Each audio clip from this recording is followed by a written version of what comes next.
decide in the next 24 hours what exactly needs to be done, the legal course of action that's going to be determined.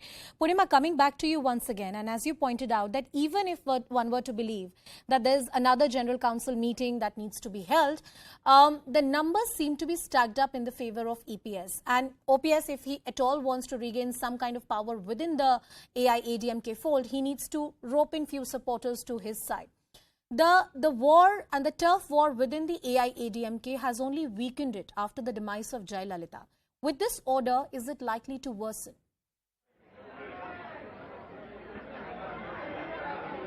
Well, it is likely to worsen, and political analysts say that the rift between Edappadi Palaniswami and O Panneerselvam is only going to make it advantage for the BJP in the state, and that's something that political analysts say because the rift between them is worsening, both of them lashing out at each other, and the brand AIADMK has taken a hit because of the rift between the two camps.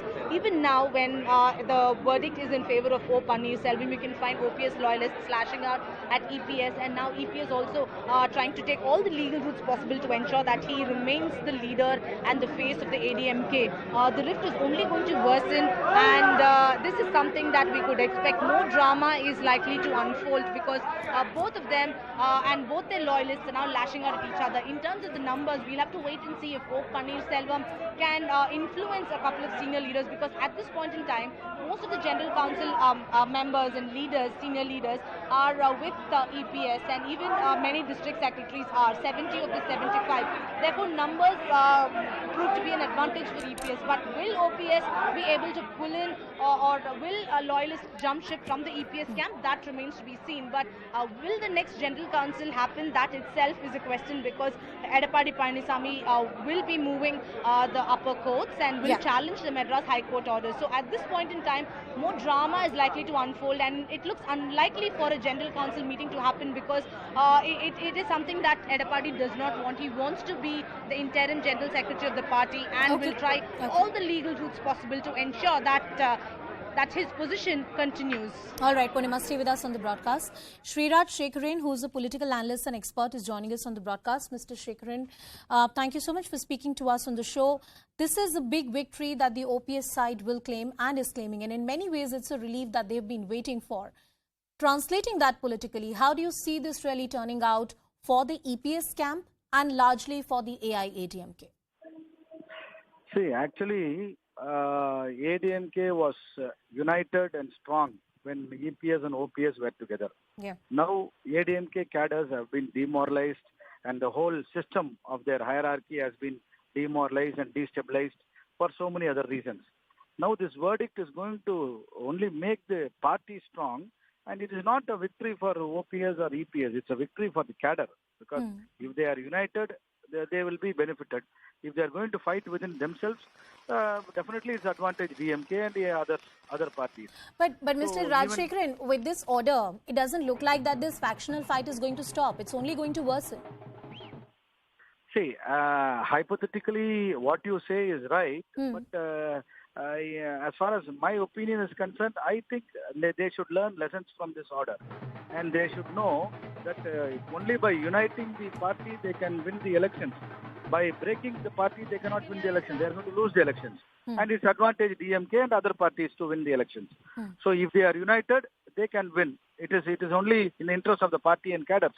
So this order will help them to unite. If they don't unite, nobody can change the fate of this party. But Mr. Rajashekharan, is this your utopian hope and your learned advice, or you are likely to see this on the ground? Because EPS will try every legal route possible to challenge this order at a higher court, and this is only going to divide the cadre. Yes, EPS, if he goes against this order, if he doesn't take this order to his heart and oblige, the party cadres will by default join OPS, because he has become a unifying force. OPS will be seen as a unified leader, unifying force. This order has a message to all the cadres of the ADMK and the leaders. And if they fight against this order and go and appeal in the Honorable Supreme Court, it is going to make things worse for the party and even EPS. And I don't know what would happen to the cadres' mindset. They will definitely not stand with them. Well, how long they are going to keep fighting? I'm not predicting doomsday, but is the vertical split within the AIADMK a very likely scenario and a possibility, with this legal war only escalating and the two sides unable to reach any kind of political amicable resolution? See, if the ADMK splits vertically, definitely they are not going to win the election. They may be a party or like any other party which is claiming to be very active in the ground. But if they unite, they can win the election. It's a question of winning. If they don't win elections, what is the use of having a party for their whims and fancies? So it will be another ordinary party which is claiming to be like Seaman and others who have no vote base, and they will say 6%, 7%. So, Mr. Rajashekharan, before I let you go, what would be your advice to the APS-OPS camp? See, this order of the Honorable High Court has sent a clear message to both the camps. They have to stand united in the interest of the party and the legacy they inherit.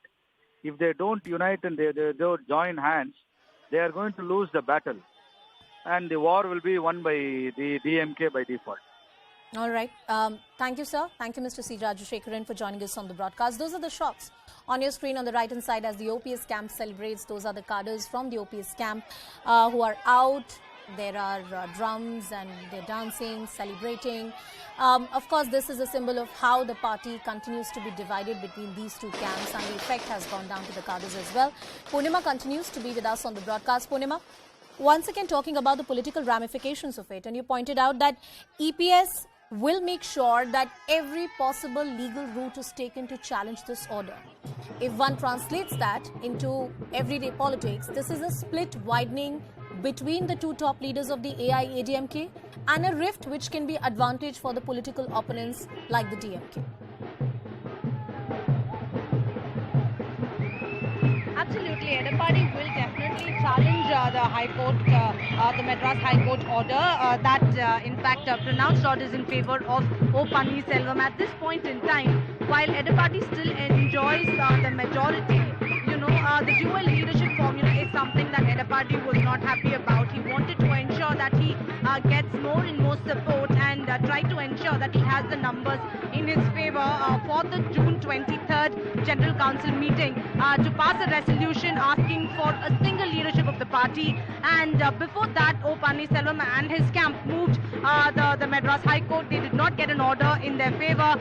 Then they also moved a higher court, and there was a midnight hearing. Finally, it was a relief for O Panneerselvam. But after that, Edapadi Palaniswami and his loyalists tried to ensure that none of the resolutions, including the resolution asking for dual leadership, be passed in that June 23rd meeting. His loyalists tried hurling bottles at O Panneerselvam. A lot of drama unfolded in the June 23rd meeting as well. But Edapadi and his loyalists tried to ensure that they have a General Council meeting in July to appoint Edapadi as an interim General Secretary. While O Panneerselvam tried all the legal routes possible, it didn't work in his favor. Edapadi was finally appointed as the interim General Secretary, and since then, O Panneerselvam has tried taking a lot of legal routes possible. Right now, it's an advantage OPS, but Edapadi will have discussions with his legal team to move higher courts. It could be a division bench, or it could also be the Supreme Court. One of these options that his legal team will take, and even though it's still not an advantage OPS as he still does not have the numbers, this verdict has come in relief for his loyalists. You can see a lot of celebrations happening outside O Panneerselvam's residence. People are in fact celebrating this and lashing out at Edapadi. But the rift is only worsening between the two leaders, O Panneerselvam and Edapadi, making it clear, taking the fight to the public, and that's something that we've been seeing, and it's only going to get worse as right now AIADMK still does not have a leader as per the new orders passed by the Madras High Court. Edapadi's position as the interim General Secretary is null and void, and right now the dual leadership formula still exists. But here, both camps lashing out at each other, and the rift is only worsening. And this could pave way for parties like the BJP, is what political analysts say at this point in time. All right, Purnima, as you get is that exhaustive analysis, it's only imminent that whichever side is claiming victory, in this case the OPS, EPS is going to make sure that they challenge this at a higher forum, a division bench, or even a high court.